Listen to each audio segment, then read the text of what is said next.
ایک ملک کی طرح چلائے گا تب یہ بچیں گے شہر, اپنے پیسے اکٹھے کریں گے. پرائم منسٹر, یہ آپ نے بارہا کہا اور اس کی جتنی بھی تعریف کی جائے وہ کم ہے, لیکن کل مصطفیٰ کمال جو پاک سرزمین کے لیڈر ہیں, انہوں نے ایک بڑی دھواں دھار تقریر کی ہے. اس میں کہا کہ اگر وزیر اعظم سیریس ہیں کراچی کے حوالے سے تو سب سے پہلے کراچی کا جو ڈیفیکٹو سینسس ہے اس کو کرانے کی ضرورت ہے, جہاں کراچی کی آبادی 14 ملین یا 15 ملین دی گئی ہے, جبکہ سبھی مانتے ہیں کہ کراچی شاید 25-27 ملین کا شہر.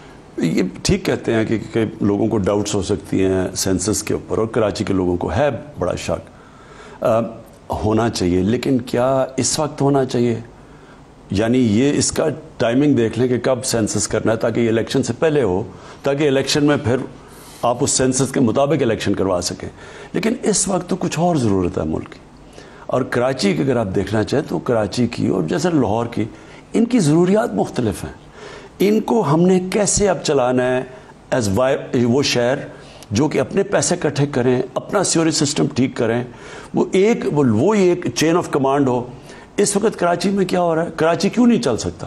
کیوں کراچی ہمارے دیکھتے دیکھتے کھنڈر بنتا گیا؟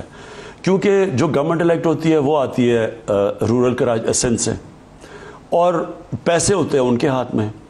کراچی کا کوئی اپنا سسٹم امپاورڈ ہے ہی نہیں. وہ کراچی اپنے پیسے بھی نہیں اکٹھے کرتا, اس کا پانی کا بھی سپلائی سندھ سے ہوتا ہے, ویسٹ ڈسپوزل بھی سندھ گورنمنٹ کے پاس ہے, کراچی کے پاس تو ہے ہی نہیں. یہ کبھی سسٹم چل ہی نہیں سکتا.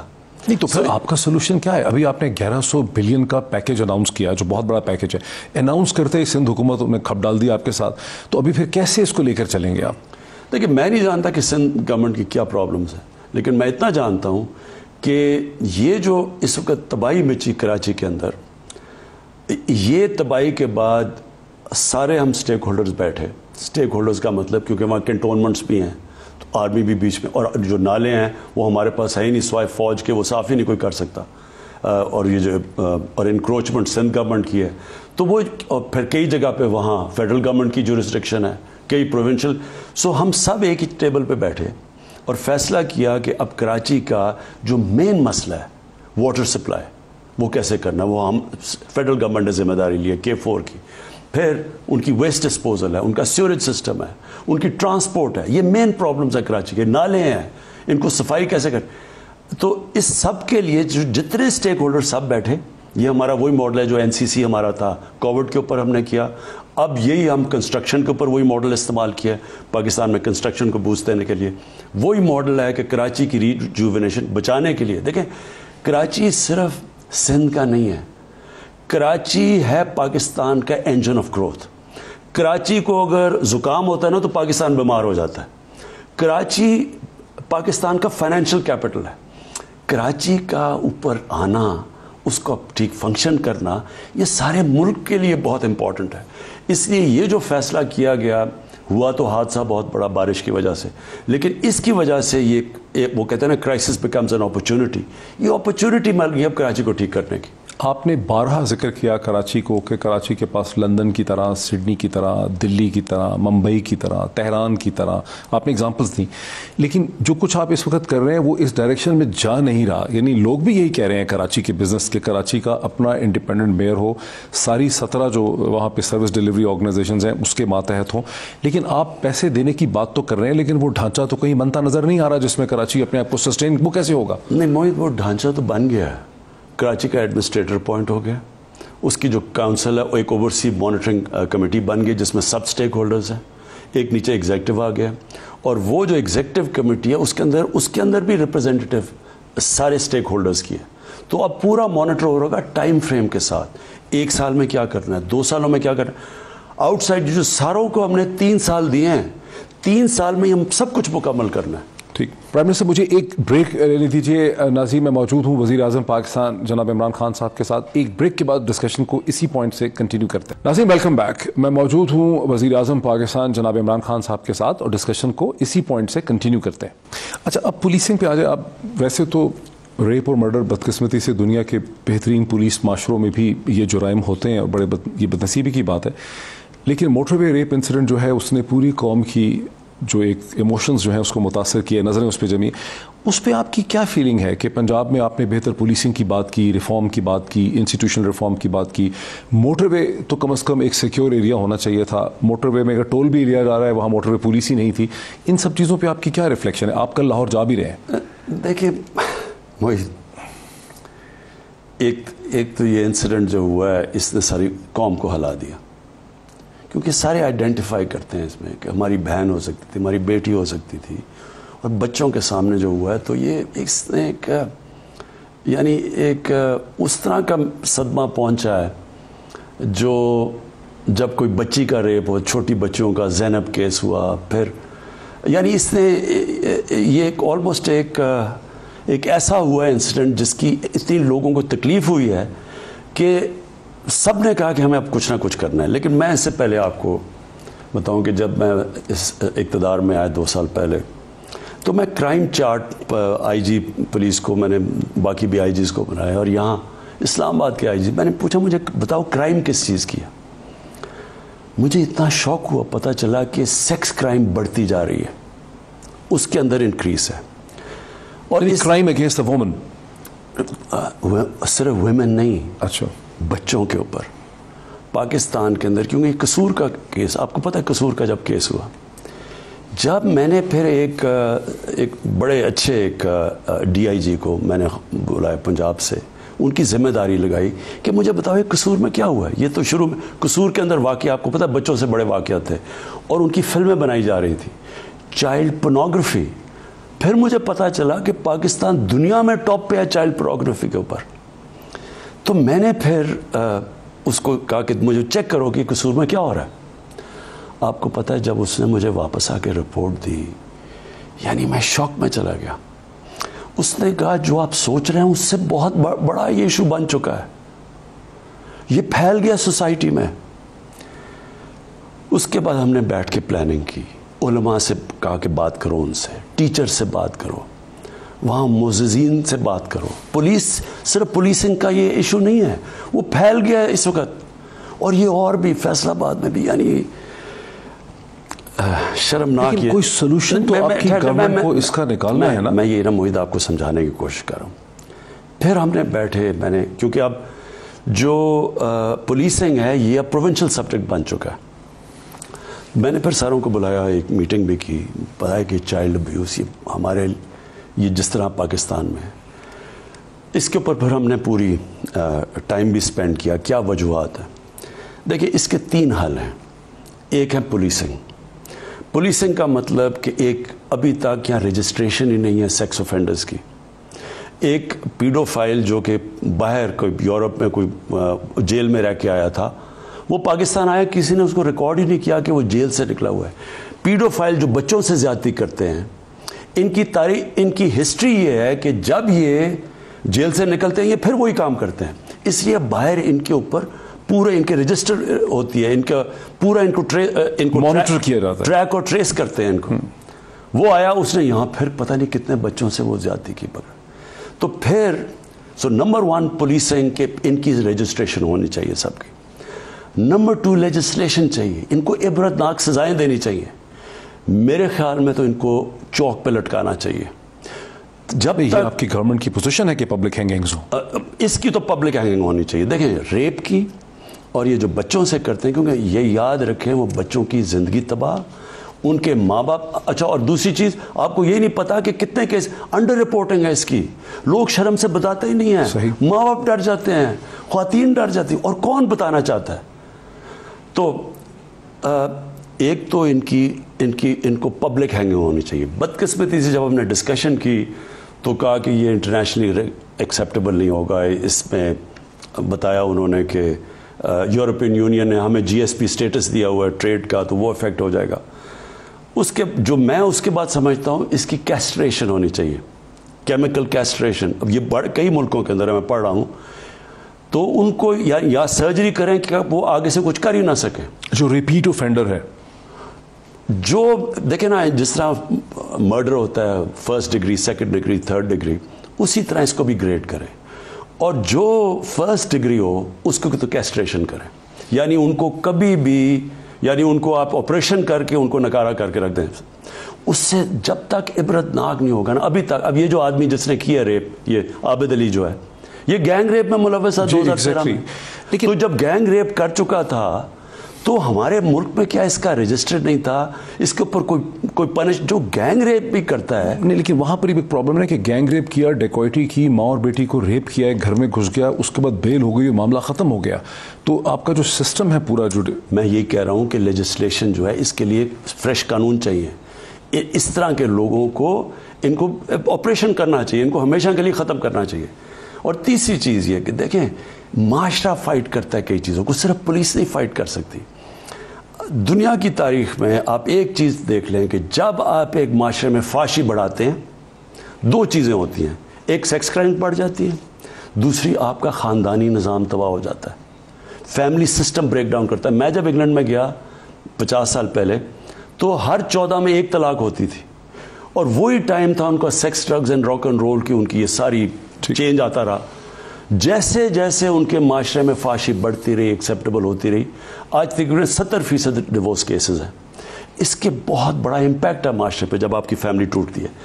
ہمارے ملک کی جو ایڈوانٹیج ہے دنیا سے، ہمارے ملک کی یہ ایڈوانٹیج ہے کہ ہمارے پاس فیملی سسٹم ہے. مغرب ہر طرح ہمارے سے آگے، تعلیم میں آگے، ادارے ان کے بہتر ہیں، ریسرچ میں وہ آگے ہیں، انصاف کا نظام بہتر ہے، لیکن ان کا فیملی سسٹم ٹوٹتا جا رہا ہے. ہمارا فیملی سسٹم انٹیکٹ ہے، ہم اپنے انصاف کا نظام بھی ٹھیک کر سکتے ہیں، ادارے بھی ٹھیک کر سکتے ہیں، لیکن اگر ہمارا فیملی سسٹم ٹوٹ گیا اس کو اکٹھا نہیں کر سکتے. اس لیے یہ معاشرے کو، یہ جو ہم فحاشی کو جو ہندوستان بالی ووڈ سے، ہم نے ہندوستان میں تباہی دیکھی، ہندوستان کی 40 سال پہلے کی فلمیں دیکھیں، آج ان کی فلمیں دیکھیں، اس کا امپیکٹ دیکھیں. دلی کے اندر جو ریپ ہے وہ دنیا میں ریپ کا کیپٹل بن چکا ہے. سو میری کنکلوژن یہ ہے کہ معاشرے کے اندر ہمیں، میں نے جو پریزیڈنٹ اردوغان سے یہ جو ترکی کا ڈرامہ ارطغرل یہ جو میں لے کے آیا، اسے کہہ کے کیوں میں لے کے آیا تھا، میں نے شروع میں لوگوں سے باتیں کی، انہوں نے کہا جی اگر ہم بالی ووڈ کو کاپی نہیں، لوگ ہی نہیں دیکھتے، ہمارے ڈرامے نہیں دیکھتے. یہ میں نے ثابت کرنا تھا کہ ایک سارے اسلامی ویلیوز بھی ہو، تاریخ بھی ہو، فیملی اکٹھے بیٹھ کے دے سکتی ہے ڈرامہ، اور پاپولر بھی ہے بہت ہے. میں بیسکلی اپنے لوگوں کو کہنا چاہتا ہوں ہمارے میں بڑا ٹیلنٹ ہے. ہم اپنی کلچر کی اپنی یاد رکھیں کہ جب آپ یہ فحاشی لے کے آتے ہیں معاشرے میں، اس کا ڈائریکٹ امپیکٹ سیکس کرائم پہ پڑتا ہے اور آپ کا فیملی سسٹم پہ پڑتا ہے. بالکل صحیح. اچھا پرائم منسٹر، مورل جو کرائم ہے، جو مورل ڈکلائن ہے، اس سے اگر ہم فائنینشیل سائڈ پہ آ جائیں، آج ہی کے دن میں نیشنل اسمبلی میں حکومت نے فیٹ آف لیجسلیشن پہ دوبارہ سے بل ٹیبل کر رہے ہیں. آپ نے جوائنٹ سیشن کی بھی بات کی ہے، آپ نے یہ بھی کہا ہے اس سے پہلے ٹیلی ویژن انٹرویوز میں، بریفنگز میں آپ نے کہا ہے کہ اپوزیشن آپ کو فیٹ آف لیجسلیشن پہ نیب کے حوالے سے بلیک میل کر رہی ہے. اپوزیشن کیا چاہتی؟ اپوزیشن تو پہلے دن سے ایک ہی چیز چاہتی ہے کہ کسی نہ کسی طرح ہم پریشر میں آ کے ان کے کرپشن کیسز سے ان کو نکال دیں، بس یہ چاہتی ہے. جب انہوں نے سینٹ میں آپ کا بل پاس نہیں ہونے دیا، اب آپ کو کیسے امید ہے کہ آپ پاس کروا لیں گے؟ دیکھیں، پہلے تو یہ واضح پھر سے ہو جائے نا کہ انہوں نے ہر وقت، انہوں نے بجائے قوم کا سوچنے کے لیے انہوں نے ہر جگہ بلیک میل کیا ہے. اور انہوں نے جب مولانا فضل الرحمان یہ اپنا کنٹینر لے آئے تھے، یہ سب اس کے اوپر سوار ہو گئے تھے. کسی کو یہ نہیں پتا تھا کہ اسلام بچا رہے ہیں یا مہنگائی ہے یا جو بھی ہے، سب ایک ہی پوائنٹ تھا کہ کس طرح یا گورنمنٹ چلی جائے یا عمران خان چلا جائے. ان کا مقصد یہ ہے کہ اتنا پریشر ڈالو گورنمنٹ پہ، جس طرح مشرف پہ ڈالا تھا، جس طرح اس نے 2 NRO دیے تھے جنہوں نے اس ملک کی تباہی کی ہے، ان 2 NRO سے 4 گنا زیادہ قرضہ بڑھا ہے. اور جو ملک کے اوپر جس طرح لوٹ مار ہوئی ہے ان 10 سالوں میں، وہ اس لیے ہوئی کہ جب احتساب آپ ختم کر دیتے ہیں تو ملک تو گیا. اس لیے میں نے تو کسی صورت اس پہ ایگری نہیں کرنا، نہ میں نے کبھی ماننا ہے یہ NRO کے اوپر. اب یہ انہوں نے پہلے کووڈ کے اوپر بھی انہوں نے پوری کوشش کی، وہ شہباز شریف بھاگا آیا وہ منہ پہ لگا کے کمپیوٹر سامنے، نہیں تو اس کے اوپر جو کیسز ہیں وہ تو بچ ہی نہیں نہ سکتا. باقی تو شاید نکل جائے، اس کا تو ڈاکیومنٹری ایویڈنس ہے کہ کس طرح اس نے پیسہ چوری کیا. تو وہ بھاگا آیا، اس نے نہیں آنا تھا واپس، کیونکہ جس طرح نواز شریف نے نہیں آنا واپس اور کوشش کرے گا نہ آنے کی. تو جب ہم وہاں سے، یعنی آپ کو امید ہے کہ واپس نہیں آئیں گے وہ، تو پھر آپ کی حکومت اتنی کوشش بھی کر رہی ہے ان کو لانے کے لیے؟ ہم کوشش تو پوری کریں گے، ہم تو ہر اس کے اوپر جائیں گے، لیکن ہمارے تو ہاتھ بندھے ہوئے تھے. جب ہمیں وہ گئے ہیں یہاں سے، آپ کو پتہ ہے کیا سچویشن بن گیا کہ جی وہ گورنمنٹ ذمہ دار ہوگی اگر اسے کچھ ہو گیا. اور پھر وہ سارے ڈاکٹرز کہہ رہے ہیں جی کہ وہ پتہ نہیں آج بچتا ہے کل جاتا ہے، یعنی تو خیر وہ ہو گیا. تو بیسکلی کووڈ کے اوپر انہوں نے سوچا کہ ون ون تھا نا، اگر لاک ڈاؤن کرتے ہیں تو اکانومی بیٹھ جاتی ہے، تب عمران خان ذمہ دار ہے. اگر لاک ڈاؤن نہیں کرتے، کرونا سے مرنے شروع ہو جاتے، پھر میں ذمہ دار ہوں. تو یہ تو سارے بڑے 2 مہینے تو انہوں نے بڑی خوشیاں بنائی. جب ان کو مصیبت پڑ گئی، اب دنیا کہہ رہی ہے کہ سب سے بہتر پاکستان نے کھیلا ہے، اب ان کو یہ مل گیا فیٹف کا. ٹھیک، فیٹف میں ان کو سارے پاکستانیوں کو پتا ہونا چاہیے کہ اگر ہم فیٹف میں بلیک لسٹ ہو جاتے ہیں تو وہی پاکستان کا حال ہوگا اگر ہم ڈیفالٹ کر جاتے ہیں. ہمارے پہ سینکشنز لگ جائیں گی، ہمارا سارا پریشر پڑے گا روپے کے اوپر، اور روپیہ جب گرے گا تو اکانومی بیٹھ جائے گی، اور اکانومی بڑے غریب. تو انہوں نے یہ سوچا ہوا ہے کہ اس کا بلیک میل کریں، کیونکہ یہ فیٹف کے اوپر تو یہ مان ہی جائے گا. کسی صورت میں نہیں ماننے لگا، ہمیں یہ جو مرضی کر لیں. جس دن ہم نے ان کو مان گئے جنہوں نے، اور کیا کہتے جی ہم این آر او نہیں مانگ رہے. آپ وہ جو ان کا ڈاکیومنٹ انہوں نے دیے ہیں وہ اگر پڑھ لیں، 38 جو نیب کی شکیاں اس میں سے 34 کہتے ہیں ان کو چینج کر دو.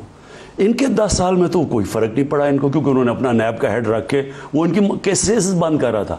اب ان کو مشکل پڑ گئی ہے کہ ان کے جو کیسز ہیں وہ ہم تو نہیں بند کرنے لگے، اس لیے یہ بلیک میل کی ٹیکٹکس ہیں. میں یہ دیکھوں گا، دیکھیں قوم کے سامنے ہوگا کہ کیا یہ قوم کے ساتھ کھڑے ہوتے ہیں یا اپنے لیڈرز کی چوری بچانے کے لیے ان کے ساتھ کھڑے ہوتے ہیں. پرائم منسٹر مجھے ایک بریک لینی دیجیے. ناظرین، میں موجود ہوں وزیر اعظم پاکستان جناب عمران خان صاحب کے ساتھ. ایک بریک کے بعد ڈسکشن کو اسی پوائنٹ سے کنٹینیو کرتے ہیں. ناظرین ویلکم بیک. میں موجود ہوں وزیر اعظم پاکستان جناب عمران خان صاحب کے ساتھ اور ڈسکشن کو اسی پوائنٹ سے کنٹینیو کرتے ہیں. یہاں ایک بڑی دلچسپ قسم کی کیچ سچویشن ہے کہ آپ بارہا یہ کہتے ہیں کہ میں این آر او نہیں دوں گا، میری حکومت چلی جائے، میں احتساب پہ کمپرومائز نہیں کروں گا، اور کرپشن پاکستان کے لیے تباہ کن ہے. دوسری طرف یہ ہے کہ آپ یہ بھی کہتے ہیں میں این آر او نہیں دوں گا، لیکن آپ اور آپ کے سارے کیبنٹ منسٹرز یہ کہتے ہیں کہ نیب انڈیپینڈنٹ ہے، نیب کی ٹیم کو، چیئرمین نیب کو ہم نے نہیں لگایا، یہ کیسز پرانے ہیں. تیسری چیز ہے کہ آپ دیں این آر او یا نہ دیں، یہ چھوٹی چھوٹی روز ہی ان کو این آر اوز مل رہی ہیں، کہیں بیل ہو رہی ہے، کیسز ختم ہو رہے ہیں، نیب اریسٹ کر لیتا ہے. نیب کو مجھے بڑے سینئر سول سرونٹ نے کہا کہ نیب پاکستان کا سب سے بڑا لانڈری ہے، لانڈرومیٹ ہے. وہاں کچھ ہفتے مہینے لوگ بند رہتے ہیں، ریفرنسز فائل نہیں ہوتے یا کمزور رہتے ہیں، لوگ وہاں سے نکل آتے ہیں، پھر وہ ٹی وی پہ آ کے کہتے ہیں کہ دھیلے کی کرپشن جو ہے وہ ثابت نہیں ہوئی. تو آپ تو کہہ رہے ہیں کہ میں نہیں دوں گا این آر او، احتساب نہیں پیچھے، اور وہ سب سرخرو ہو کے صاف ہو کے باہر آ رہے ہیں. یہ سچویشن پہ آپ کا کیا کامنٹ؟ دیکھیں موہد، ایسا ہے کہ سارے ان کے کیسز پرانے ہیں، اور یہ کیسز انہی کے دور کے بنے ہوئے تھے. ان دونوں کے آپس میں انہوں نے ان کے دور میں کیسز بنائے ہوئے تھے. وہ آگے نہیں بڑھنے دیتے تھے کیونکہ نیب ان کے کنٹرول میں تھی. وہ بیلنس آف ٹیرر تھا نا. تم نے ہمارے کیس، کیونکہ انہوں نے پہلے جو 9 سال ان کی جو تھی نا گورنمنٹس، جو 99 تک 89 سے وہ جو 11 سال تھی، اس ٹائم پہ انہوں نے وہ کہتے تھے تم کرپٹ ہو، وہ کہتے تھے تم کرپٹ ہو. زرداری کو تو نواز شریف نے جیل میں ڈالا تھا. ہدایبہ پیپر مل کا کیس تو یہ پیپلز پارٹی نے بنایا تھا ان کے اگینسٹ. کیسز تو انہوں نے بنائے ہوئے تھے. انہوں نے جب دوسری باری باہر رہ کے آئے تو انہوں نے آپس میں اکٹھے ہو گئے. انہوں نے کہا کہ دیکھو کیوں ہم ایک دوسرے کو برا بھلا کہتے ہیں، پیسے تو ہم دونوں نے بنانے ہیں. اپنا نیب کا ہیڈ سلیکٹ کر لو، چارٹر آف ڈیموکریسی کے اندر وہ کر دو. اور انہوں نے جس طرح دونوں ہاتھوں سے 10 سال میں پاکستان کو لوٹا ہے، یعنی آج اگر ہم جتنا بھی ٹیکس اکٹھا کیا ہے آدھا چلا جاتا ہے ان کے لیے ہوئے قرضوں کی قسطوں پہ. اور یہ 4 گنا زیادہ قرضہ بنائے. کیا پاکستان میں ہوا ہے؟ ہم آپ کو دکھائیں گے کہ جو میگا پروجیکٹس ہم اب کرنے جا رہے ہیں وہ ٹرانسفارمیشنل ہے. انہوں نے کون سا میگا پروجیکٹ بنایا ہے؟ چھوٹی چھوٹی سڑکیں بنا دی. آپ کا اشارہ مین ریلوے لائن 1 کی طرف ہے. ML1 پہلی دفعہ پاکستان میں ایک ماڈرن ریلوے بنے گا. یہاں تو کوئی ریلوے بنا ہی نہیں ہے. وہ کارگو کے لیے بھی، یعنی جو وہ اکانومی کو اٹھائے گا، کیونکہ اصل جو کارگو ہے وہ تو ریلوے پہ ٹریول کرتی ہے.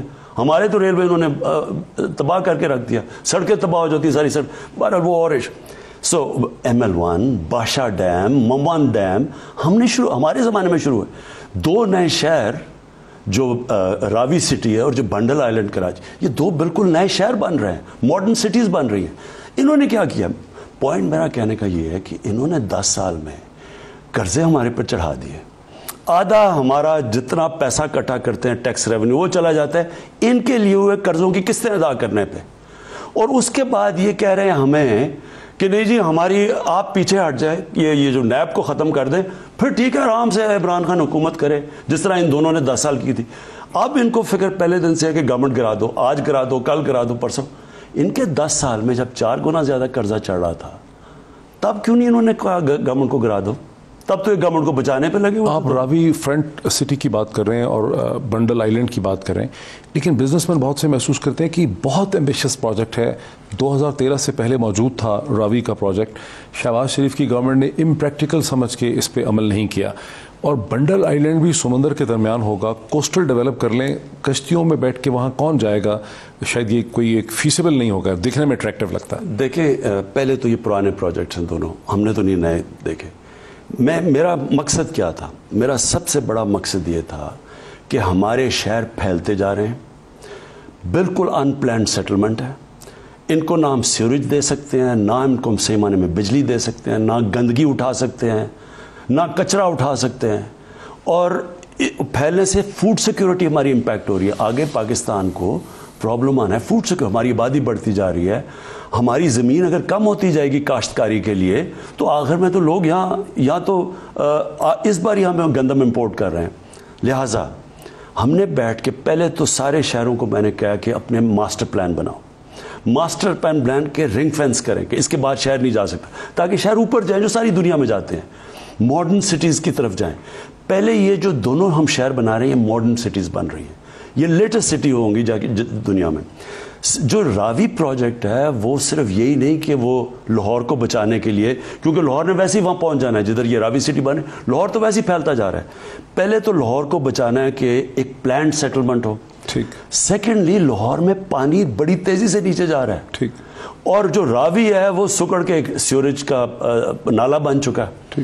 راوی کو بچانے کے لیے, لاہور کے واٹر سپلائی کو اوپر اٹھانے کے لیے یہ ایک پورا ایک بڑا ایمبیشس پلان ہے. لیکن موید میرے سے تو لوگ بڑے پلانز ایکسپیکٹ کرتے ہیں. میں تو یہ چھوٹے پلانز میں مانتا ہی نہیں. میں تو سوچ رہا تھا کہ ہم کوئی ایسے پلان بنائیں جس میں سب سے بڑی چیز روزگار ملے. نمبر 2 ہماری انڈسٹری چلنی شروع ہو. جب کنسٹرکشن شروع ہوتی ہے تو 30 اور انڈسٹری ساتھ چلنی شروع ہو جاتی ہیں, اس میں ہماری ویلتھ کریشن ہو. جب تک ملک میں ہم اپنے دولت نہیں بڑھائیں گے, ویلتھ کریٹ نہیں کریں گے, ہم قرضے واپس کیسے کریں گے؟ قرضے سنو نا, ہمارے اوپر اب قرضے اتنے چڑھے ہوئے ہیں, انہوں نے چڑھا دیے ہیں, آدھا پیسہ تو ریونیو ادھر چلا جاتا ہے. تو جب تک ایک گروتھ ریٹ نہیں بڑھے گی, ویلتھ کریٹ نہیں ہوگی, ہم قرضے کیسے واپس کریں گے؟ آپ نے قرضوں کے علاوہ مہنگی پاور پروجیکٹس LNG کی بھی بات کی. اب آپ نے IPP پہ جو آپ نے ایک ایگریمنٹ کیا ہے IPP پروڈیوسرز کے ساتھ, اس کے بارے میں کرٹیسزم یہ ہے کہ آپ کے پاس بہتر کارڈ سے اور اس سے بہتر ایگریمنٹ آپ IPP پروڈیوسرز کے ساتھ کر سکتے تھے. دیکھیں موید, پرابلم تو یہ ہے کہ جو کانٹریکٹس IPPs کے ساتھ سائن کیے گئے وہ IPPs کا تو قصور نہیں ہے.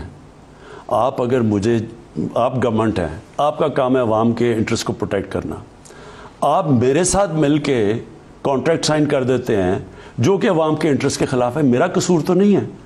آپ نے میرے سے پیسے لیے, کمیشن لی, کک بیکس لیے, اور آپ نے میری مدد کر دی کانٹریکٹ میں جو کہ پاکستانی عوام کے خلاف ہے. یہ ہوا ہے پاکستان سے. بجلی کی جو آج جنریشن ہے پاکستان میں وہ ہے 17 روپے کی جو ایوریج بنتی ہے. مختلف کانٹریکٹس ہیں نا, مختلف قسم کے پاور جنریشن کے کانٹریکٹس کیے گئے ہیں, اور جو ہم بجلی بیچ رہے ہیں وہ آگے دنیا میں مہنگی ترین بجلی ہے, وہ ہے 14 روپے کی. اب جو 3 روپے بیچ میں وہ ساری سرکولر ڈیٹ میں چلے گئے, قرضے بڑھتے جا رہے ہیں, وہ 2000 ارب سے اوپر چلا گیا. اب بات یہ ہے کہ ایک ہی طریقہ ہے کہ جب تک آپ جنریشن کا کاسٹ نیچے نہیں لے کے آتے, ہم پھنسے ہوئے ہیں اسٹریپ میں. اور انڈسٹری خاص طور پہ یاد رکھیں, ہماری انڈسٹری نہیں مقابلہ کر سکتی. ہندوستان کی سستی بجلی ہے بنگلہ دیش کی. ہم نے پہلے IPPs کے ساتھ بات کی, پھر گورنمنٹ کی ان کے ساتھ بیٹھ کے بات کی ہے کہ کس طرح ہم کاسٹ نیچے لے کے آئیں. جو ہمارے باہر کے کانٹریکٹ سائن کیے ملکوں سے وہ زیادہ مشکل ہیں, وہ اس وقت ہم بات نہیں کر رہے. صرف جو گورنمنٹ کی اور جو انڈیپینڈنٹ پاور پروڈیوسرز ہیں ان کے ساتھ بات کی. اب میں سمجھتا ہوں کہ IPPs ہم ان کا شکریہ ادا کرنا چاہتے ہیں, وہ چاہتے تو نہ کرتے, کیونکہ کلوز میں لکھا ہوا ہے کہ اس کی انٹرنیشنل آربیٹریشن ہوگی, ساورن گارنٹی دی ہوئی ہے. ہماری گورنمنٹ نے ان کو ساورن گارنٹی دی ہوئی ہے. وہ اگر چلے جائیں باہر اور تو یہ سالوں تک یہ چلتا رہے گا. اور پاکستان جس طرح ریکوڈک میں ہار گیا, جس طرح کارکے میں ہار گیا, اس میں بھی ہم نہیں ہار. اب ریکوڈک میں آپ نے ہم سب کو بتایا تھا جب آپ امریکہ سے واپس تشریف لائے تھے کہ ریکوڈک کے ساتھ ایک سیٹلمنٹ ہو سکتی, آپ نے خود بتایا تھا, ایک بریفنگ میں بتایا تھا, سب لوگ اینکرز موجود تھے. اب خبر آئی ہے کہ پاکستان ریکوڈک کو یہ کہہ رہا ہے کہ ہمیں کووڈ کی وجہ سے آپ ریلیف دیں, تو وہ پھر نہیں ہو سکی سیٹلمنٹ؟ نہیں, سیٹلمنٹ کی تو سارا وقت ہوتی ہے. دیکھیں بات چیت چل رہی ہے, سرکمسٹانسز بدلتے رہتے ہیں. کووڈ آیا, ساری دنیا میں سرکمسٹانسز چینج ہو گئے, اور وہ واقعی وہ دنیا میں جو دنیا کووڈ سے پہلے اور بعد میں بدل چکی ہے, جس طرح 9/11 کے بعد دنیا بدل گئی تھی. ہماری پوری کوشش ہے کہ اس کو ہم سیٹلمنٹ کی طرف لے کے جائیں, کیونکہ $6 ارب کا ہمارے اوپر ڈیمیجز انٹرنیشنل کورٹ دے چکی ہے, جو میں سمجھتا ہوں ویسے بڑا غلط ہے. میں سمجھتا ہوں کہ اس کے اندر انفیئر بھی ہے, اور ہم نے کیس صحیح نہیں لڑا, لیکن بدقسمتی سے وہ ڈیمیج ہو گیا. بہرحال اب کوشش ہے آؤٹ آف کورٹ سیٹلمنٹ کی, جس طرح کارکے کی ہوئی تھی. لیکن کارکے میں ہمیں فائدہ یہ تھا کہ پریزیڈنٹ اردوغان نے ہماری مدد کی, تو انشاءاللہ اس پہ بھی امید رکھتے ہیں, کیونکہ $6 ارب تو نہیں ہم دے سکتے. اسی کانٹیکس میں آپ کی نئی پاور پالیسی آ رہی ہے انہی دنوں میں, وہ کیسے ایڈریس کرے گی ان ایشوز کو؟ دیکھیں, وہ پاور پالیسی انشاءاللہ ہم بتائیں گے کہ جو ہم نے نئی نیگوسیشنز کی ہیں اس سے کیسے ہم جنریشن کی قیمت نیچے لے کے آئیں گے. جب تک جنریشن کی قیمت نیچے نہیں آتی ہم اس ٹریپ میں پھنسے ہوئے ہیں. ہم بجلی کی قیمت بڑھا نہیں سکتے, نہ انڈسٹری نہ عوام, اور اگر ہم بڑھاتے نہیں ہیں تو وہ قرضے بڑھتے جاتے ہیں, کیونکہ بجلی جو ہے مہنگی بنا رہے ہیں. تو اس کے اوپر ایک کمپریہنسو پلان لے کے آ رہے ہیں, یہ بڑی دیر لگی تیار کرنے میں, انشاءاللہ ہفتے تک یہ اناؤنس کر رہے ہیں. اچھا, ایک تو کی ایشوز ہیں فورن پالیسی پہ ڈسکس کر لیں.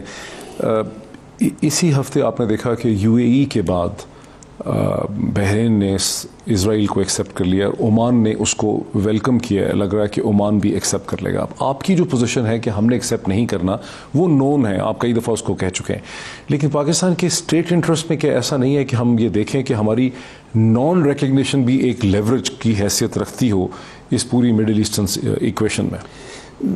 معید, کئی چیزوں کے اوپر زندگی کمپرومائز کا نام ہے, آپ کو کمپرومائز کرنا چاہیے اور کرنا پڑتا ہے. لیکن کئی ایسی چیزیں ہوتی ہیں کہ وہ جو آپ کے بنیادی اصول ہوتے ہیں, جو آپ کی یعنی کسی وجہ سے ایک قوم بنتی ہے, ایک بیسک پرنسپلز کے اوپر ایک قوم کھڑی ہوتی ہے. جب ایک قوم ان پرنسپلز کے اوپر کمپرومائز کرنا شروع کر دے تو پھر وہ کمپرومائز کی کوئی لمٹ نہیں ہوتی. جنرل مشرف نے ہمارے سامنے وہ کمپرومائز کرتے گئے, وہ شوگر مافیا سے کمپرومائز کر لی, پہلے نواز شریف سے کمپرومائز کر لی, پھر اینڈ میں وہ زرداری سے کمپرومائز, پھر کوئی کمپرومائز رہا ہی نہیں کرنے کو, اور پھر خود ہی چلے گئے اور کمپرومائز اپنی پاور کے لیے کی. جو بھی قومیں اس وقت کر رہی ہیں, دیکھیں میں کوئی کامنٹ نہیں کروں گا, کیونکہ ہر ملک کی اپنی فارن پالیسی ہوتی ہے, ان کے اپنے مفادات ہیں, ان کی اپنی مجبوری ہیں. میں پاکستان کا اس لیے یہ کہتا ہوں. لیکن آپ کی کیا ایڈجسٹمنٹ ہوگی؟ وہ تو ان کی اپنی فارن پالیسی ہے, آپ کی اپنی فارن پالیسی, آپ کیسے ایڈجسٹ کریں گے؟ ہمارا صرف ایک سوچ ہونی چاہیے کہ فلسطین کے جو لوگ ہیں, جو ان کے اوپر ظلم ہوئے ہیں, جس طرح کی مشکلات انہوں نے برداشت, جس طرح وہ رہ رہے ہیں, کیا ان کی زمین کدھر سے شروع ہوئی اور سکڑ کے کدھر رہ گئی ہے, ان کا کیا فیوچر ہے. دیکھیں, جب فلسطین کے لوگ سیٹسفائی ہو جائیں کہ جی ایک جسٹ سیٹلمنٹ ہے, ہمیں مان لینا چاہیے. لیکن اس وقت اگر فلسطین کے لوگ بیچارے اتنے آبجیکٹ کر رہے ہیں, جو بھی کوئی ریکگنائز کرتا ہے اسرائیل کو, تو سب سے زیادہ شور تو فلسطین کے لوگ مچاتے ہیں. تو اس کا مطلب کہ وہ ان کے لیے تو جو سٹیک ہولڈرز ہیں وہ تو ایکسیپٹ نہیں کر رہے, اور تو دنیا ایکسیپٹ کر بھی لے, جب تک وہ لوگ سیٹسفائی نہیں ہوتے کہ ان کے لیے ایک وائبل سٹیٹ بنی ہے, تو تب تک کوئی فرق نہیں پڑے گا, جو مرضی ریکگنائز کر لے. اصل میں تو جب تک ایک منصفانہ سیٹلمنٹ نہیں ہوتی پیلسٹائن کی اسرائیل کے ساتھ, تب تک کوئی فرق نہیں پڑے گا ریکگنیشن کا دنیا کا.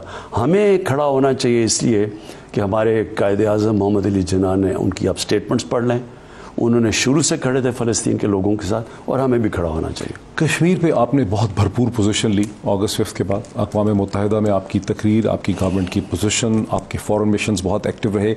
لیکن اگر آپ صورتحال دیکھیں, پریزیڈنٹ آزاد کشمیر جو بالکل ریٹریکل پرسنالٹی نہیں ہے, وہ روز ہمیں بتا رہے ہیں کہ وہاں پہ ڈیموگرافک چینج کا بہت خطرہ ہے اور اگلے 1-2 برس بڑے کروشل ہیں.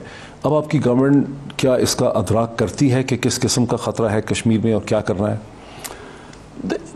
دیکھیں کشمیر میں بار بار یہ کہتا ہوں، لوگ بڑے مایوس ہو جاتے ہیں. میں سمجھتا ہوں کہ ہسٹورک بلنڈر کر گیا ہے نریندر مودی. وہ یہ غلطی کر بیٹھا ہے جو اس کے میرے خیال میں جو اس نے اسمپشنز کی ہوئی تھی کہ یہ اس سے کیا کیا ہوگا وہ غلط ہو گئی ہیں. نمبر 1 اس کی یہ تھی کہ پاکستان چپ کر کے بیٹھا رہے گا، کیونکہ پاکستان وہ سمجھ رہا تھا کہ پاکستان کے تو حالات اتنے برے ہیں، معاشی حالات اتنے برے ہیں، ہم تو کچھ کریں گے نہیں، اور اب تک ہم کچھ بھی نہیں کر رہے تھے، ہم تو دوستی کرنے کی کوشش کر رہے تھے.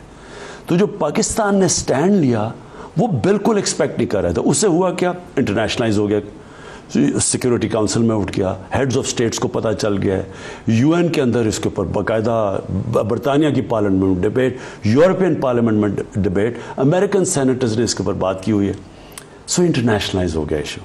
جب انٹرنیشنلائز ہو گیا تو جس طرح کا انہوں نے RSS کے غنڈوں کے ذریعے ظلم کرنا تھا کشمیر پہ وہ کر نہیں سکے. ظلم ابھی بھی کر رہے ہیں، لیکن جو ان کا پلان تھا کہ اتنا ظلم کرو کہ وہ کرش ہو جائے وہ ہو نہیں سکا. کشمیر کے لوگوں کو ویسے کے ویسے ہی ہیں، وہ جس وقت موقع ملے گا وہ کھڑے ہو جائیں گے، تو وہ ان کو کرش نہیں کر سکا. اب اگر تو وہ یہ جو سوچ رہا ہے کہ ڈیموگرافی بدلنے سے، اور یہ بڑا یہ تو خطرہ تو ہے نا، اس کے اوپر ہم آپس میں ڈیبیٹ کر رہے ہیں کہ بیسٹ اس کا سٹیپ کیا ہے.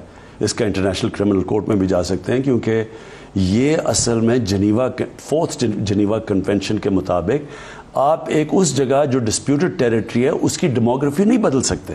تو اس کے اوپر بھی ہم سوچ رہے ہیں کرنا کیا. 23 یا 24 تاریخ کو آپ UN جنرل اسمبلی کو وایا ویڈیو لنک خطاب کریں گے، وہاں کیا ایجنڈا ریز کریں گے؟ دیکھیں اصل تو کشمیر ہے، کشمیر کے علاوہ کلائمیٹ چینج ہے. دیکھیں کلائمیٹ چینج اب ساری دنیا کا ابحال دیکھیں. کلائمیٹ چینج نے تباہی مچی، کیلیفورنیا میں آ گئے ہیں، فلڈز آئے ہوئے ہیں دنیا میں، ہر تہلکہ دیکھ لیں. یہی لوگ پہلے کہتے تھے کہ کلائمیٹ چینج ہے ہی نہیں، ڈینائی کرتے تھے لوگ. امریکہ کے اندر ان کی گورنمنٹس نہیں مانتی کہ کلائمیٹ چینج ہو رہا ہے. اب دنیا دیکھ رہی ہے کہ یہ بڑا ایک سیریس ایشو آ رہا ہے، اور ہمارا ملک اس سے بہت، اور ہندوستان، یہ دونوں ملک بہت متاثر ہوں گے کلائمیٹ چینج سے. لہٰذا کلائمیٹ چینج کو ہم نے ضرور اٹھانا ہے، کیونکہ ہمارے لیے یہ جو ویدر پیٹرنز ہیں، ہمارا تو یہ گلیشیئرز کے اوپر اگر گرمی بڑھتی گئی تو ہمارے تو گلیشیئرز اگر ان میں پانی کم یعنی یہ میلٹ ہونا شروع ہو گئے تو ہمارے آگے بہت بڑے آنے والی نسلوں کے لیے تو بہت نقصان. Last question. گزشتہ ہفتے میں نے چائنیز ایمبیسڈر جو آؤٹ گوئنگ چائنیز ایمبیسڈر ہیں یاؤ جنگ، ان کا انٹرویو کیا. انہوں نے کیٹیگوریکلی کہا کہ شی جن پنگ کا وزٹ جو ہے وہ پلانڈ ہے، ڈیٹ ابھی ڈیٹرمن نہیں ہے، لیکن یہ وزٹ چین کے لیے بہت امپورٹنٹ ہے. آپ اس وزٹ کو کیسے دیکھتے ہیں؟ آپ نے ایک انٹرویو میں کہا ہے کہ پاکستان کا مستقبل چین کے ساتھ ہے. کیا ایکسپینشن دیکھتے ہیں ریلیشن شپ کی، سی پیک کی، فورن پالیسی کی شی جن پنگ کے وزٹ میں؟ دیکھیں میں 3 چیزیں دیکھتا ہوں. سب سے پہلے تو میں یہ دیکھتا ہوں کہ میری قوم کے لیے سب سے بہتر چیز کیا ہے. اس وقت جو ہم چائنا سے سیکھ سکتے ہیں دنیا میں کسی ملک سے نہیں سیکھ سکتے، کیونکہ جو چائنا کی گروتھ ہوئی ہے پچھلے 30 سال میں، یہ تو ایک دنیا میں میریکل ہے کہ کیسے انہوں نے لوگوں کو غربت سے نکالا. میرا پرائمری ایم جب مدینہ کی ریاست کی بات کرتا ہوں، مدینہ کی ریاست کا مقصد ہی یہ ہے کہ آپ لوگوں کو، غریب لوگوں کو، غربت کو ہٹا کے ایک عظیم قوم بنیں. جو نارمل کانسیپٹ ہے یہ کیپٹلسٹ سسٹم کا، وہ یہ کہتا ہے کہ ٹرکل ڈاؤن افیکٹ ہوتا ہے، امیر جب ہو جاتا ہے تو نیچے سے پھر لوگ غریب. میں اسے ڈس ایگری کرتا ہوں. میں یہ سمجھتا ہوں کہ جب آپ لوگوں کو غربت سے اٹھاتے ہیں، ایک انسانیت آتی ہے اسٹیٹ میں، فلاحی ریاست بنتی ہے، اللہ کی برکت آتی ہے. جو مدینہ کی ریاست میں آئی تھی غریب لوگ تھے، لیکن انہوں نے انسانیت کا نظام لے کے آئے، اور وہ دیکھتے دیکھتے شاید ہی دنیا میں کوئی اس طرح کا ایک ماڈل بناؤ جو انہوں نے 1000 سال تک عظیم سویلائزیشن بنائے. چائنا نے یہ کیا، انہوں نے 30 سالوں میں لوگوں کو غربت سے نکال کے سپر پاور بن گئے، اور میں نہیں سمجھتا ان کو کوئی روک سکتا. نمبر 1 ہم ان سے ادھر سیکھ سکتے ہیں، پاورٹی ایلیویشن میں، غربت گھٹانے میں. نمبر 2 جو چائنا کی گروتھ ہوئی ہے ان کو شہروں کی، کس طرح انہوں نے اسپیشل اکنامک زون بنائے شہر، انہوں نے جو اپنی ایگریکلچر کی، ان کی ہمارے سے 3 گنا زیادہ پیداوار ہے، ان کی سیڈ ڈیولپمنٹ ہم سیکھ سکتے ہیں، کیونکہ ہمارا بیسکلی تو ایگریکلچر ملک ہے. ان سے جو ہم اب ان پٹ لے رہے ہیں، اور لے رہے ہیں، اب ہمیں تھوڑا لیٹ ہوئے لیکن ہم لے رہے ہیں. اصل میں پاکستان میں کیا وجہ ہے کہ ہم اپنی پیداوار نہیں بڑھا سکتے؟ ہم نے کوئی ریسرچ نہیں کی، سیڈ ڈیولپمنٹ نہیں کی، ہم نے کوئی توجہ ہی نہیں دی اس کے اوپر. تو ان سے ہم لیپ فراگ کر سکتے ہیں. یہ میرا نمبر 2 ہے. نمبر 3 ہے ان کے جو شہر ہیں, ان کی میگا سٹیز ہیں. اب ہمارے پاکستان میں دنیا میں سب سے تیزی سے شہر بڑھے, اربنائزیشن ہو رہی ہے. اس کا نقصان بھی ہے کیونکہ شہر اگر ہم نے نئی ماسٹر پلان بنا کے پلان نہ کیا تو یہ بڑا ایک شہروں کے اندر تباہی مچ رہی ہے, جو کراچی میں آپ دیکھ رہے ہیں, گندگی ہے, سیوریج وغیرہ. تو چائنا نے جس طرح اپنے اربن سینٹرز ڈیولپ کیے ہیں اور پھر ان کو انجنز آف گروتھ بنایا ہے, وہ ہمارے لیے جو ہم ان سے سیکھ سکتے ہیں اور کسی سے نہیں سیکھ سکتے. آن اے لائٹر نوٹ, آپ مس تو نہیں کرتے بینگ دی اپوزیشن لیڈر؟ نہیں, اپوزیشن میں اصل میں بڑا تنگ اس لیے تھا کیونکہ یہاں گورنمنٹس دیکھیں نا, ایک تو ہوتی ہے نارمل پالیٹکس, آپ کے پاس اپوزیشن ہوتی ہے اور ایک گورنمنٹ, جیسے برطانیہ میں بڑا سویلائزڈ ہوتا ہے, وہ اچھی اچھی باتیں کرتے ہیں, وہ اپوزیشن. یہاں مافیاز کا مقابلہ ہے, کرمنلز کے اگینسٹ کھڑے ہوئے ہیں. یہ جس لیول پہ گرتے ہیں, لیکن اب فیٹف پہ پتہ ہے کہ ملک تباہی کی طرف جا سکتا ہے اگر بلیک لسٹ ہوتا ہے, وہ اپوز کر رہے ہیں. یہ اپوزیشن نہیں ہے, یہ کرمنلز ہیں جو اپنی چوری بچانا چاہتے ہیں. سو آپ جب ہمارے بہت بڑی غلطی کرتے ہیں, ہمارے میڈیا میں بھی میں دیکھتا ہوں, وہ ان کو نارمل ٹریٹ کرتے ہیں. برطانیہ میں ابھی کوئی کیس ہوا ہے ایک کسی کے اوپر, ایم این اے کے, ان کے ممبر پارلیمنٹ پہ, اس کے پھر ایلیگیشن لگی ہے, وہ پارلیمنٹ سے خود ہی, جی میں پارلیمنٹ نہیں آتا. یہاں ان کے اوپر اربوں روپے کے کیسز ہیں, گھنٹے گھنٹے تقریریں کرتے ہیں. پرائم منسٹر بہت شکریہ ہمیں وقت دینے کا. ناظرین, وزیر اعظم پاکستان جناب عمران خان صاحب کے ساتھ آپ نے ہماری یہ ڈسکشن دیکھی. بہت سے ایشوز ہم نے ڈسکس کیے, بہت سے اور بھی ایشوز ہیں جو وقت کی کمی کی وجہ سے ڈسکس نہیں ہو سکے. فیصلہ آپ کا, آج اتنا ہی, پھر ملاقات ہوتی.